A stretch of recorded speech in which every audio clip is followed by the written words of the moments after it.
سلام من الله عليكم. معكم معاذ عثمان من نشرة الأخبار.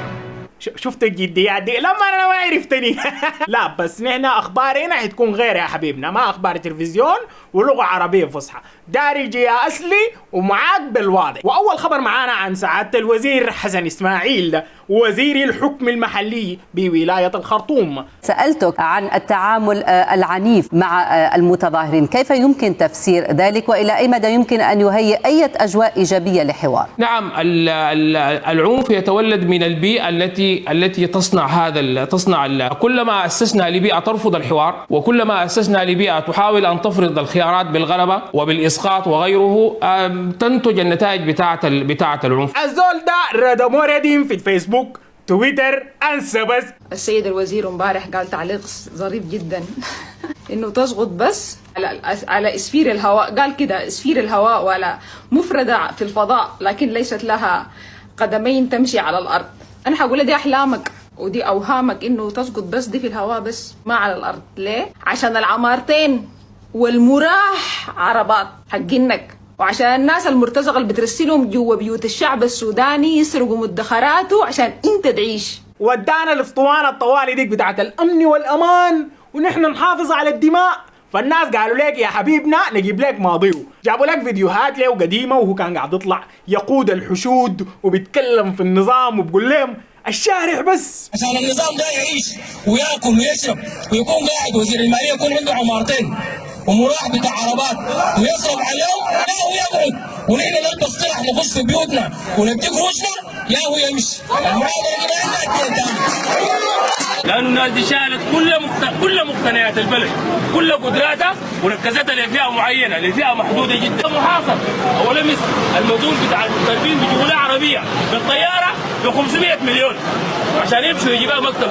ما في حاجه اسمها محاصرين، في حاجه اسمها عصابه سارت خيارات البلد قومتها لروحها. المسألة دي يا اخوانا ما بتتحل بيه، ما بتزول من برا تحلها لك، بتحلها انت بوعيك انت المواطن السوداني. والناس سموا لك بلقب ابو طرح طوالي يا حبيبنا. ده طبعا يعني حال اكثر الوزراء اللي بيكونوا معارضين للدولة بعد شوية الجماعة بيرشوا لهم، يعني بيقعدوا يطبلوا للدولة. ناس ما عندها ضمير يا عزيزي وما عندها اخلاق المخرج يرسل لك الجروش قال لك شنو؟ يا جماعة الحياة صعبة يعني انتوا عارفين، ونحن ما بنقدر نلوم سعادة الوزير ولا بنقدر نلوم ما بنقدر نلوم اي زول يعني انه باع ضميره. انتوا عارفين قروش في الصرافات ما بفع الزول شنو؟ لازم يشوف مصالحه وين. ارتفاع للأسعار وركود في مبيعات السلع والخدمات، فضلا عن مضاربات في سوق العملات الأجنبية، وجميعها عوامل سلبية أفرزتها أزمة السيولة التي ضربت السودان منذ بداية العام الماضي. الوزراء بيقولوا لنا إنه الشحنة تحت القروش جاية قريب. دقيقة شحنة قروش يا حبيبنا، وده طبعا الطبيعي اللي بيحصل كل مرة يا جماعة. تكون في أزمة عيش، أزمة خبز، ما في دقيق، يقول لك والله نحن طالبين شحنة دقيق استرالي ظابط يا حبيبنا. طيب وين بلادي أمان؟ بلادي سلة غذاء العالم، الحاجات دي حاصلة وين بالضبط يعني؟ ها في شح في البنزين والوقود والجازولين، يقول لك والله نحن طالبين لنا شحنه حسن مرقنا شفتها من تكساس. الله اكبر. بس دي جديده، لكن الموضوع بتاع انه ازمه النقود دي برضه دايرين يجيبوا لهم شحن بتاعت نقود من برا. احتمال تكون دي قروش التحلل اللي قاعد ياكلوها الجماعه الطيبين، جايبينها من 18 موظف ودبلوماسي استولوا على 233 ألف دولار. هادي بقى دي القروش ان احنا جايبينها بالشحن عشان تحل الازمه في السودان. صادق المهدي يتقدم الاحتجاجات في ودنوباوي والسلطات تتدخل. في فيديوهات مرقت للصادق المهدي وهو مارق من المسجد كده صلاة الجمعة، ومعه أتباعه كلهم قاعدين بينددوا بالحاصل في البلد ويقولوا أوه تسقط بس، حكومة الجهاز تسقط بس. فالناس هنا قالت أوه صادق المهدي ما شاء الله بقى بيطلع مظاهرات، بقى مناضل. بس هو طوالي طلع تصريح في نفس اليوم يا حبيبنا، طلع تصريح قال شنو؟ ما مرق في مظاهرات ولا أي حاجة ولا حصل الكلام دي كلها إشاعات. وكان مارق عزله وزول الناس دي كانوا مارقين وراه. عادي بتحصل والله. ولو تعنت النظام ولم يستجب لمطالب الشعب المشروعة فيأتي اليوم الذي تخرج فيه كل القيادات السياسية متقدمة الصفوف. ما شاء الله ربنا يديكم العافية، لكن هنا ما دارين نتعبكم والله انتوا تعبانين من زمان يا شيخنا. خليك قبلك ما تمرق، ما دارين اي واحد من الاحزاب دي يمرق معانا، ما دارين زول يجي يستلم لنا الوضع، يجي يقول لنا والله نحن مرقنا معاكم، والله نحن ساندناكم فشنو؟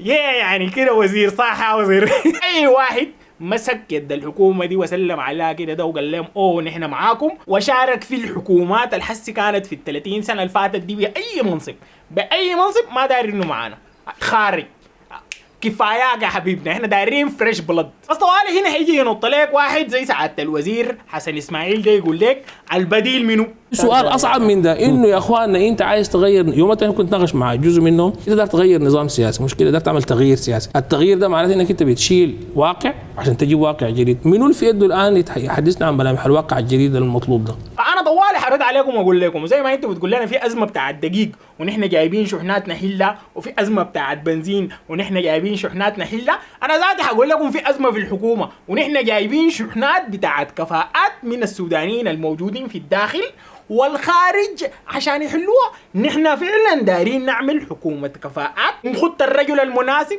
في المكان المناسب، بس انتوا شنو؟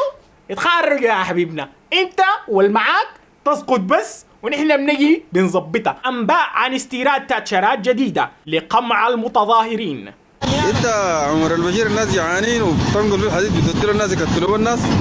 الله لا جاب باقيك ود البشير معاك بكري شبيك النار فرسه عليه الطلاق دي مليارات ودقت الوضع. طيب بالراحه نشرح للناس الداخل السودان والخارج السودان اللي ما فاهمين الوضع كالاتي. الشعب خرج يطالب باسقاط النظام، الحكومه عارفه انه في مشاكل كثيره في البلد، قالت لا والله حنصلحها حنظبطها، شنو بس انتوا شنو؟ ارخوا يا جماعه، يعني اكسروا الحنك حسي ما تطلعوا مظاهرات، الشعب ما زال يطلع بمظاهرات. فبدل ما الحكومه تشيل القروش ان احنا بندفعها في الجمارك، بندفعها في الاتايات، بندفعها في الضرائب، تحل بقى مشاكل البلد ان احنا اصلا مارقين عشانها، قامت قالت شنو؟ لا نحن نجيب تاتشرات ندق الناس دي زياده. تشريعي في الخرطوم يكشف عن تعثر معظم مشروعات وزارة الصحة. طبيعي وزارة الصحة تتعثر في أي حاجة دارت تعملها، ما قاعد يدوها قروش يعني. وطبعا حيجي الدجاج الإلكتروني هنا يقول لي والله أنت بتهاجم الحكومة ما قاعد تجيب حلول، أنا أديكم الحلول يا حبيبنا. ضابط في مشاكل في الصحة، مستشفيات ما قادرة تستوعب الناس، في قلة في الأدوية، ارتفاع الأسعار العلاج الخاص، فتقوموا تعملوا شنو؟ تبيعوا التاشرات الجايبينها دي وتحلوا بها الأزمة. شكرا. أنا أحب أشكر أمي وأحب أشكر المخرج على جائزة. أنباء عن افتتاح الجيش المصري لمخابز عيش في السودان ومحطات كهرباء. وين ناكل مما نزرع ونلبس مما نصنع، وين سلة غذاء العالم. وبعدين تعالوا هنا، انتوا مش مصر دي قلتوا مش شاغلين معاه؟ مصر دي مش كل 5 دقائق قاعدين بتتشاغلوا معاه في موضوع حلايب المحتلة لها 400,000 سنة؟ ليه انتوا طوالي الناس الجايين من برا بتقابلون بالاحضان والناس الجايين بالجوا تقابلون بالبومبان يعني؟ ليه الجفا ده؟ يا هزاء زمن الجفا راح الحنان والوفاء. رئيس عربي يغيب عن القمة العربية خوفا من الاعتقال.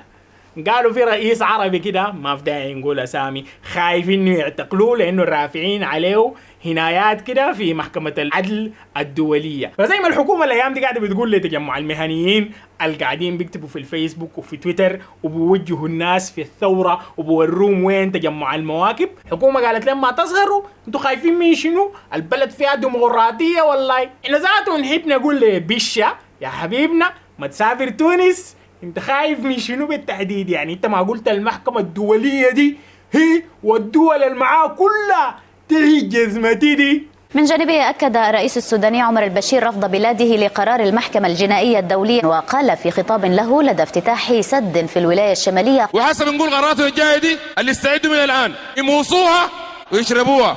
بقول لهم كلهم مدعي المحكمة الجنائية وأعضاء المحكمة وكل من وقف مع المحكمة يحجز مدني. المحكمة الجنائية رفعت يدينا سلمت، قالت أنا فشلت. ولا حسي بقالك الكلام حار. والله انتوا رايكم شنو؟ والخبر اكتبوا لي الخبر تحت في التعليقات. بنقول شكرا لناس باتريون وناس يوتيوب ممبرشيب لانهم بجد قاعد يدعمونا شديد، وهم الناس اللي قاعد يدفعوا حق الكهرباء اللي بتضوي لنا الحلقات دي.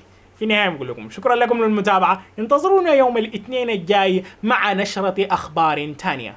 معاذ عثمان، نشرة الأخبار. سلام عليكم.